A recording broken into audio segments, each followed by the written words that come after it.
It's The Real News. I'm Aaron Mate. After quieting down for the midterms, once again, the Russia probe and personal scandal are engulfing Donald Trump's presidency.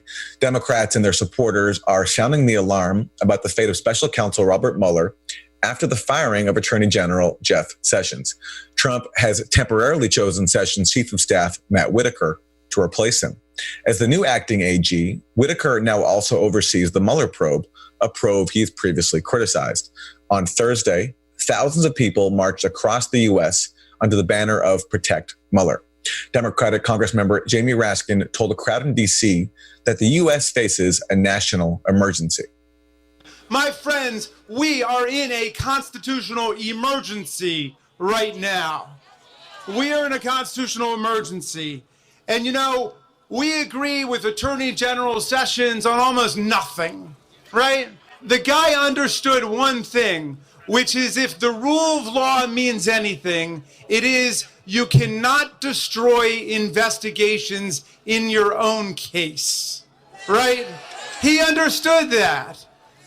Let's give Attorney General Sessions, with whom we agree on nothing else, a round of applause for at least understanding that.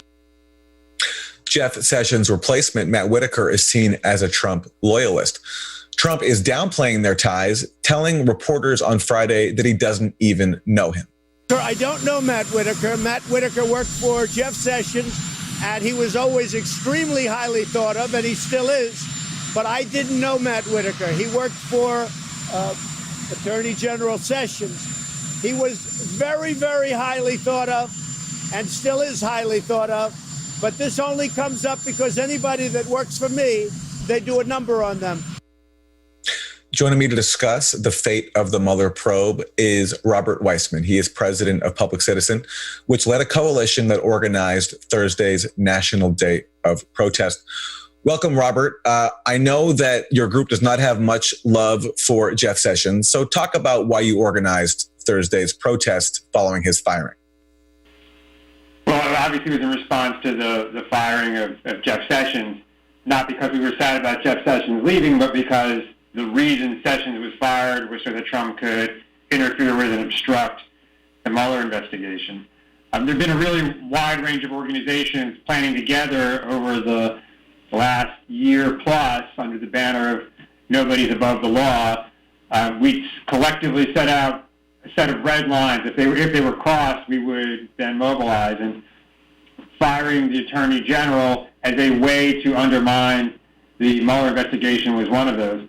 It was obviously a hard time for us. It was immediately after the election. People were tired and distracted, and firing Jeff Sessions doesn't seem like something you should protest. But because it was intended to go after Mueller, we decided we had to take to the streets, and more than 100,000 people did that across the country.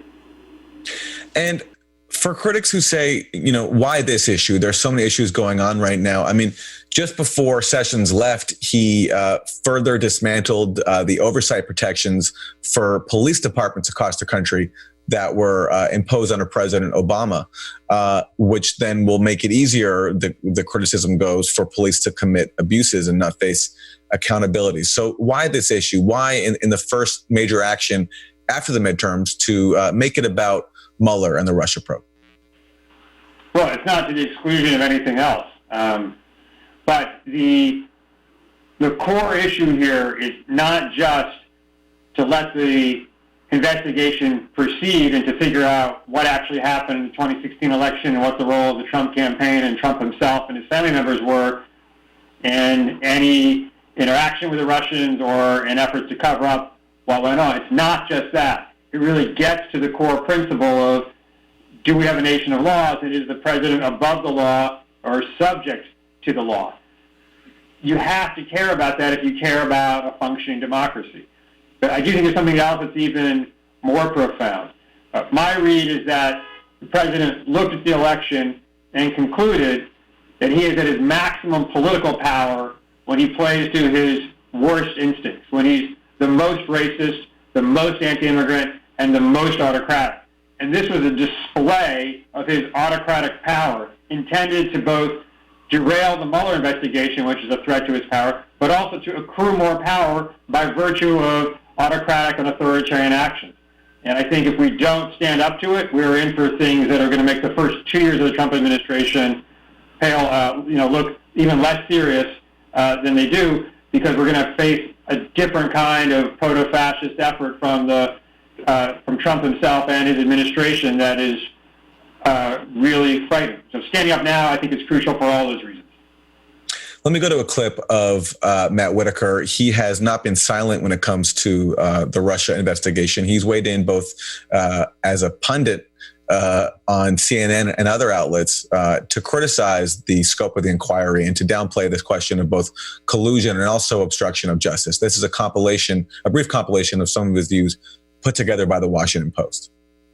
Until we know all the facts, to suggest that there's obstruction of justice here, I think is taking a reckless step. This idea that there was some collusion with Russian nationals and even Putin to interfere with the election, I think is just ludicrous based on what we know at this point. There is no criminal case to be made on an obstruction of justice. I mean, we have the star witness right now who has testified and then cross-examined a little bit that, quite frankly, his story just doesn't rise to the level of the intent necessary on behalf of the president to even substantiate a criminal case.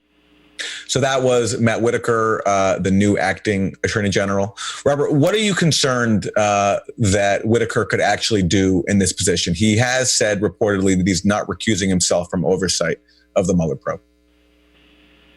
That's right. Well, I think it's worth saying the only reason that Sessions was fired and the only reason that Whitaker was put into the acting position as attorney general is to try to interfere with the Mueller investigation. There's a very strong argument that the appointment was unconstitutional because he was not previously confirmed for any position in the Justice Department by the Senate. He is utterly, embarrassingly unqualified for the position of Attorney General. He has not just extreme legal views, but extreme and incoherent legal views. He's totally unqualified. His only qualification for the job, from the point of view of Trump, is that he wants to derail the Mueller investigation. So there's an almost limitless set of things he can do up to firing Mueller, but way short of firing Mueller, too. He can limit his budget. He can ask to review every step that Mueller takes.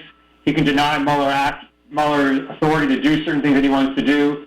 He could block, for example, a subpoena of the president or an effort to try to make the president appear before a grand jury. He can really make life difficult for Mueller himself and for Mueller's team, and really meaningfully block, impede, slow, or derail the investigation with actions that are short of firing Mueller and that the public may never know about.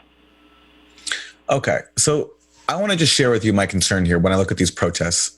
I heard last night, and what I caught of them, a lot of really progressive sentiment, talking about what you're talking about, being a curb on unchecked power, and also confronting Trump, not just on the issue of Russia, but on the issue of his financial dealings, personal corruption, his Muslim ban. And I saw last night a lot of people coming together, rallying around a lot of really strong progressive causes. My concern in seeing all this, and I like your response, is that I'm wondering if in channeling it or into the Russia probe and having the Russia probe subsume everything, it might be getting people's hopes up that the Russia probe is going to deliver what many have been led to expect, which is Trump's impeachment or proof of some sort of big conspiracy with Russia, when I personally don't think that the evidence supports that. So I'm wondering, do you see at all a possible danger in getting too organized around the Russia issue at the expense of other critical issues under this presidency? Well, again, I don't think that it's in place of anything else. At Public Citizen, we're working on, 20 other issues at high level. Not just our organization. Many people are doing all kinds of things. So I don't think it's instead of anything. I think a lot of these efforts actually are synergistic. Within our network, I think people have different views about what their guess about what Russia actually did in the election, what Russia's impact on the election actually was, the degree of collusion that there was between Trump and his family, the campaign, and Russia. This is my personal view. It's not even really an organizational view because it's not how we come at this. I'm not unsympathetic to what you're saying. I think that some of our friends are kind of are exaggerating, and I think the worst case scenario about what Russia did aren't as consequential as a lot of other important things you could point to in the 2016 election, starting with what Comey did. That said, I think, first of all, it is a big deal when foreign governments are involved in our election. And yes, of course, it's a big deal when we're involved in their elections too, but that doesn't change the fact that it's a big deal for them to interfere in our election. And the basic norm, the basic idea that the president has to follow the law and be subject to the rule of law, I think is just foundational for a functioning democracy. It's absolutely crucial when you have a guy who plainly is instinctually an autocrat. And I think even more so right now, when I think this guy with autocratic impulses and tendencies is really feeling his oats and feeling like both that he's in some danger, but that his political play is to double down and be as bad as he can be. So to me, this is, right now, at this moment, actually is the cutting edge of trying to curb his abuses of power. All right, we'll leave it there. Robert Weissmann, President of Public Citizen, thanks very much. Thank you. And thank you for joining us on The Real News.